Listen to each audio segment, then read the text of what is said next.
Salut mes madrilènes, salut mes merengues, salut mes galactiques, j'espère que vous allez tous très bien. Avant de commencer, déjà, je souhaite dire un grand merci à toutes les personnes qui se sont abonnées à la chaîne. On vient enfin d'atteindre le cap symbolique des 1000 abonnés. Alors je sais que pour certains c'est pas mal et pour d'autres c'est ridicule 1000 abonnés en 6 mois. Mais pour moi c'est incroyable. Je trouve que la chaîne grandit à un très bon rythme. En début de saison, j'étais tout seul et là on commence à avoir une véritable communauté. Et ça, c'est grâce à vous et je tiens à vous remercier pour ça. Maintenant, deuxième chose, j'avais promis que selon les paliers, 1000, 10 000, 50 000 ou 100 000, je sais pas jusqu'à où ça peut aller, j'allais essayer de rendre aux gens leur soutien et je trouve ça normal d'ailleurs, en essayant de vous faire gagner des petits cadeaux avec des petits jeux, tirages au sort, tout ça. Bah alors vous imaginez bien que pour le moment, vu où en est la chaîne, ça sera pas un truc de fou. On n'est pas au niveau du maillot ou quoi, je vais pas vous faire gagner une PS5, mais selon l'évolution de la chaîne, pourquoi pas un jour, si ça monte bien, alors n'hésitez pas à partager aux personnes qui seraient susceptibles d'être intéressées. De toutes les manières, c'est gratuit, alors que comme je dis souvent, pour la chaîne, c'est super important. Après, pour ce qui concerne le palier des 1000 abonnés, je reviendrai vers vous d'ici une semaine ou deux, histoire de préparer le truc. Et pour le tirage au sort, je pense qu'on fera un live, histoire de le faire à la bien, comme ça, il n'y a pas de magouille. Et puis voilà. Bon du coup, désolé pour cette intro qui a traîné en longueur, on peut enfin revenir sur ce qui nous intéresse, c'est-à-dire le match du Real Madrid de dimanche face à Girona. Alors je sais qu'il y a eu le tirage au sort aujourd'hui, tout le monde a vu qu'on a tiré l'Atlético Madrid, encore, et qu'en plus on a encore une fois un chemin qui s'annonce compliqué jusqu'à la finale, avec des gros matchs possibles à chaque tour. Mais pour ça, je vais faire une vidéo à part pour en parler, comme lors du tirage face à Manchester City, ça me permettrait de prendre mon temps et de donner vraiment mes impressions plutôt que de saturer cette vidéo qui part déjà dans tous les sens. Et d'ailleurs, c'est pas fini parce qu'avant de parler de Girona, je vais forcément revenir un petit peu sur ce qui s'est passé le week-end dernier. On va pas passer ça sous silence. J'ai déjà beaucoup parlé de l'arbitrage scandaleux du match contre Osasuna durant le débrief et ça ne s'est pas arrangé depuis, puisqu'on a appris grâce aux divers journaux espagnols que l'arbitre du match, Munoera Montero, avait un rapport étroit avec l'entreprise Talentus Sport, une société qui aurait un lien avec plusieurs clubs dans l'Atlético Madrid.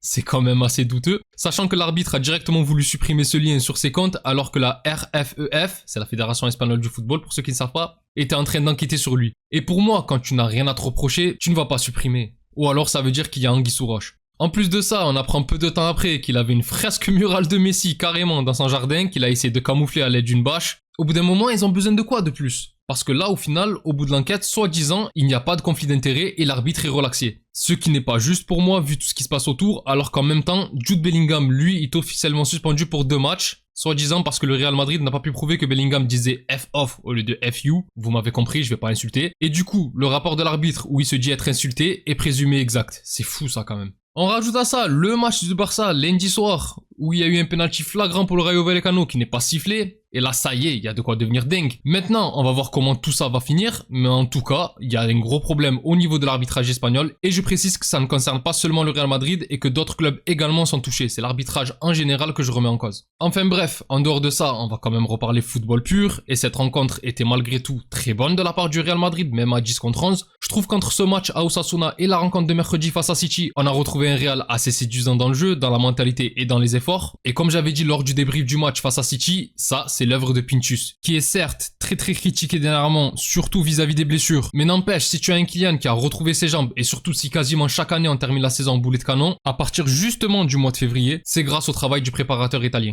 Maintenant, on va quand même attendre un petit peu pour voir si le réveil a vraiment eu lieu, et ça commence par le match de dimanche. Alors, Real Madrid-Girona, match de dimanche 16h15, comme la semaine dernière face à Osasuna, sauf que cette fois-ci, c'est à la maison. Alors, je vous ai déjà dit que moi, les matchs de fin d'après-midi, j'aimais pas trop ça. Les joueurs d'habitude à cette heure-ci, ils sortent de la sieste. Même si contrairement à la semaine dernière, ce match-là, je le sens un peu mieux. Déjà, première chose, on joue au Bernabeu, donc bon, forcément, c'est pas pareil. Puis surtout, on joue après avoir perdu la première place. Et on joue face à Girona. Donc du coup, le fait de ne plus avoir cette position de leader oblige les joueurs à prendre ce match bien plus au sérieux pour essayer de la récupérer. Et puis surtout, on joue une équipe qui est certes très loin de son niveau de la saison dernière, qui même si elle est derrière Osasuna au classement à un seul point, reste malgré tout d'un niveau au-dessus dans l'imaginaire collectif. Et moi, ça me fait dire que le match qu'on va avoir demain avec le jeu qu'on a produit sur les 2 dernières rencontres devrait être bien supérieur, surtout si on reste à 11 contre 11. D'autant plus que Girona est dans une très mauvaise période en championnat. Comme j'ai dit, elle est actuellement 10e de Liga avec un bilan de 9 victoires, 4 nuls et surtout 11 défaites. Le club est dans une spirale catastrophique et n'a gagné que 2 matchs en 2025. Cette année, l'équipe a eu beaucoup de mal à faire cohabiter Ligue des Champions, Coupe nationale et championnat,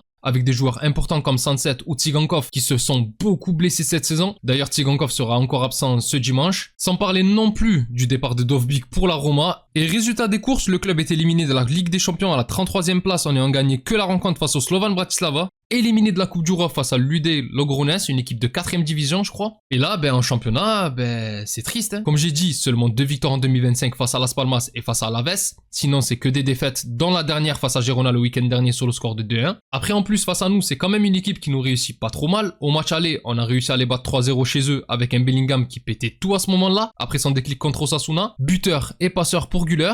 Et un but de Mbappé, angle fermé, qui n'était pas encore le Mbappé de ces dernières semaines. C'était avant son déclic face à l'Atalanta, mais qui avait marqué un très joli but aussi. Et plus généralement sur les 11 dernières confrontations, je l'avais déjà dit sur le match aller, on est sur 7 victoires, 1 nul et 3 défaites face à eux, depuis leur montée dans l'élite. Mais surtout à domicile, c'est 3 victoires, 1 nul et seulement une défaite. Défaite qui a eu lieu lors de la saison 2018-2019, dans un match catastrophique, penalty provoqué par Ramos qui prendra même un rouge en fin de match, Vasquez en attaque, Bale au ralenti, Vinicius qui venait d'arriver qui était très loin du joueur qu'il est maintenant. Bref, ça n'allait pas très bien pour nous. C'était une époque où on avait du mal à se remettre en route après le départ de Zidane et de Cristiano Ronaldo, où on s'est fait sortir contre l'Ajax, etc. Sinon, à part ça, les confrontations face à Girona ne sont pas faciles, c'est vrai, mais sont souvent assez bien maîtrisées, avec beaucoup de sérieux comme l'année dernière, où malgré le niveau incroyable qu'ils avaient, on les avait battus 2 fois sur 2 gros scores, et avec 2 clean sheets. Et là, dimanche, je m'attends à la même chose. Et pour ça, je suis désolé, mais tu dois repartir avec le même 11 que celui de mercredi.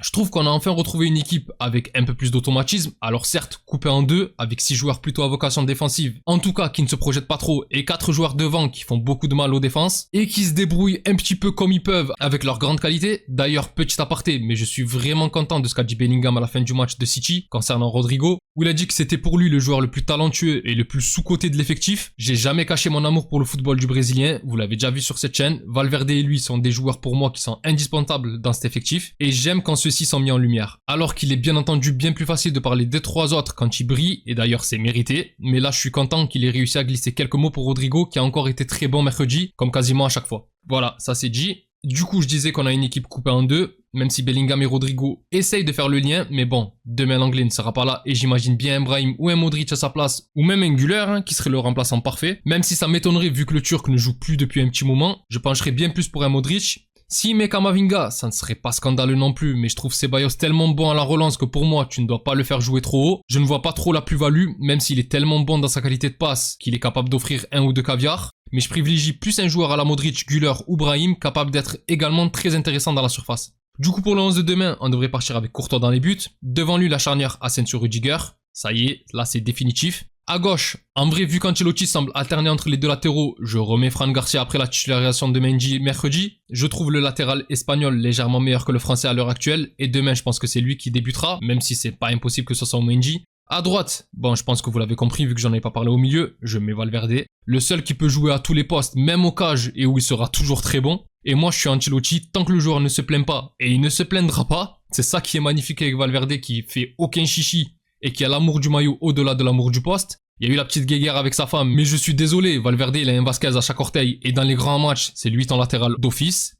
Au milieu, comme j'ai dit, on remet Tchouaméni, qui a été très bon encore une fois à son poste. Et là, je ne sais pas ce qu'il faut de plus à Ancelotti pour comprendre le fait que c'est un milieu et qu'il ne sera jamais excellent en défense. C'est même pas sa faute, le pauvre. Il est formé à ce poste, il faut le laisser. Surtout maintenant que tu as une charnière qui tient la route. Et là, il arrive à chaque fois qu'il est au milieu comme en coupe à pondre de bonnes prestations. Laisse-le en attendant le retour de Valverde au milieu. Avec à ses côtés, comme j'ai dit, Ceballos, excellent cette année. Et là, je me mouille un peu et je vais dire Modric pour compléter le trio. Et enfin, en attaque, la triplette de tous les dangers, Vinicius, Mbappé et Rodrigo. Pour la partie prono, je l'ai dit, je vois une victoire du Real et j'espère qu'elle sera convaincante en plus de cela, qu'on puisse espérer enchaîner les bonnes prestations avec une victoire franche comme à l'aller 3-0. Et pour les buteurs, Mbappé bien sûr, Rodrigo, je sens que ça va revenir, et Vinicius qui a vraiment besoin d'en remettre un parce qu'on sent qu'en ce moment devant la cage, il a le syndrome Mbappé des 6 premiers mois où il doute et où il a le pied qui tremble un peu. Enfin bref mes galactiques, c'est tout pour moi concernant cet avant-match, donnez-moi vos pronostics dans les commentaires. Si la vidéo vous a plu, n'hésitez pas à liker et à vous abonner, c'est un soutien important pour la chaîne et je remercie toutes les personnes qui prennent le temps de le faire, vous êtes les meilleurs. Pour les autres, je vous donne rendez-vous après le match et j'espère la victoire du Real Madrid face à Girona de ce dimanche. D'ici là, je vous souhaite une excellente journée ou soirée selon l'heure à laquelle vous regardez cette vidéo, prenez tous soin de vous et encore et toujours, hasta le final, vamos Real, salut.